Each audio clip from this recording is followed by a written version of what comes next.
Grammy before he was 20. He played Carnegie Hall before he was 30. And now at 31, still a long ways from 40.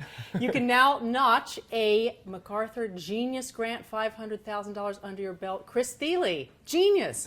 How are you? How do you tweet that? What's going to be your first tweet? Because right now when we're talking, you can't tell anybody. What's the first tweet?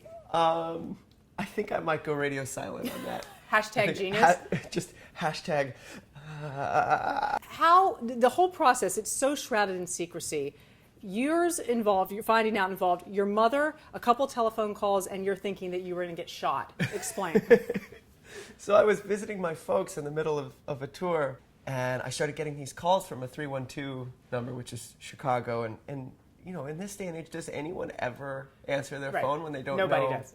When they don't know the number, and it's just the same number, so I just figured it's like a robot of some kind, like telling me to vote. And finally, they left the message, and it was Daniel Sokolow. He said, "This is Dan Sokolow," and but he didn't say who They can't he was say or it's where MacArthur, he was from. right. Yeah.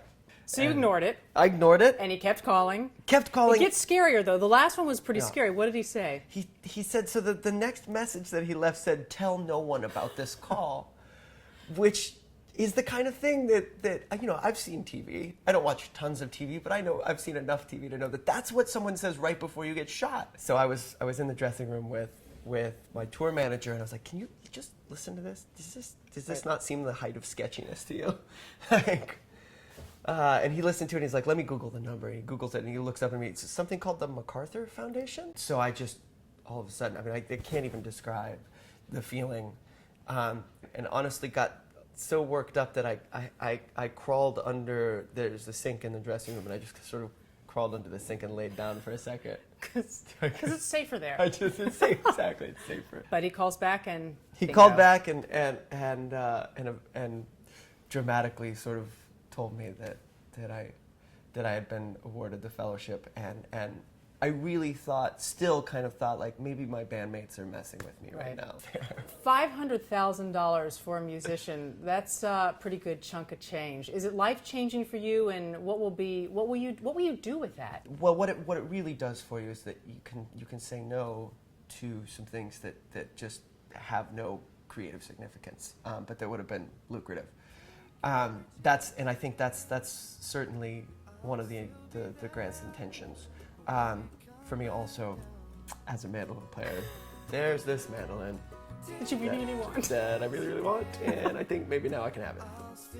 Let me ask you this. So you've now been dubbed a genius in sort of the bluegrass music genre, but you were this kid who first was exposed to bluegrass in a pizza parlor out in California. I mean, you didn't grow up amid moonshine in Appalachia, right? Like, that's not where you came from. Right. You know, but you somehow managed to really make your niche in this. And people who did grow up with that environment, Dolly Parton, you played with her, you were in a music video with her, they take you very seriously.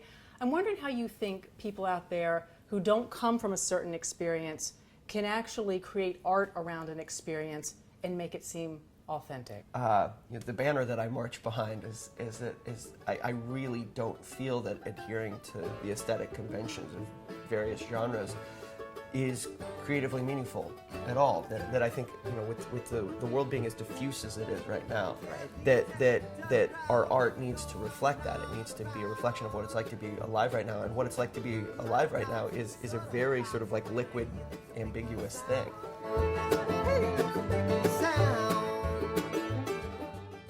You did write a piece for the Hunger Games movie soundtrack.